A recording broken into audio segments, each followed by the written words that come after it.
I'll talk with Greek if you heard this book, User Friendly. There were some very little interesting parts in the book, but overall I was not impressed. I thought this book would be maybe at 2-3 hours. I was listening to it here. You can see it's 11 hours.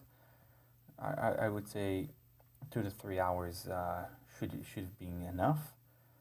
Therefore, there's not a lot I learned. There is some good stories there. There's a lot of unrelated information, a lot of it.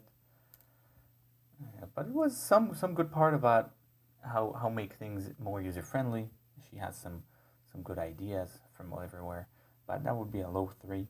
I would not recommend. The fact maybe there was like 2 authors didn't help. But overall, that was not very gripping. And I would not recommend. That would be a 2 out of 5. Let's see the notes. Feedback is in the root of a good design. So that you have to get the feedback from your customers or your users. Many of the problems in flying occur when pilots do not understand what the plane is doing. So that's the main problem. They don't understand what the plane is doing, so there is a problem of feedback. So we feedback both ways. The user must have feedback from, that's going back to the first one. So feedback goes both ways. And the feedback was problematic.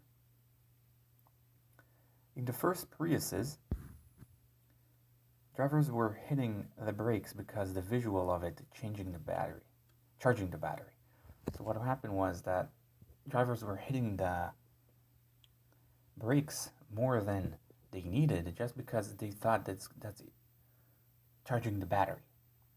The problem is that there is a problem of feedback there again, that they showed that it's charging the battery, but it's still not worth the braking.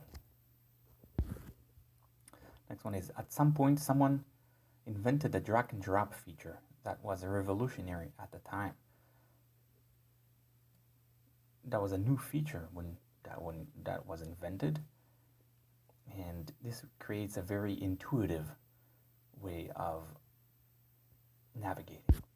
And the last one, in China, they use more speech to text since typing is harder in Chinese.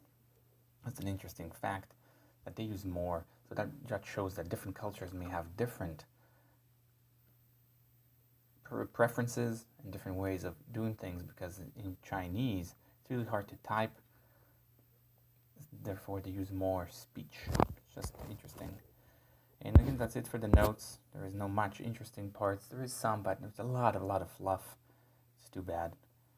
And yeah, that's a 2 out of 5. Thank you.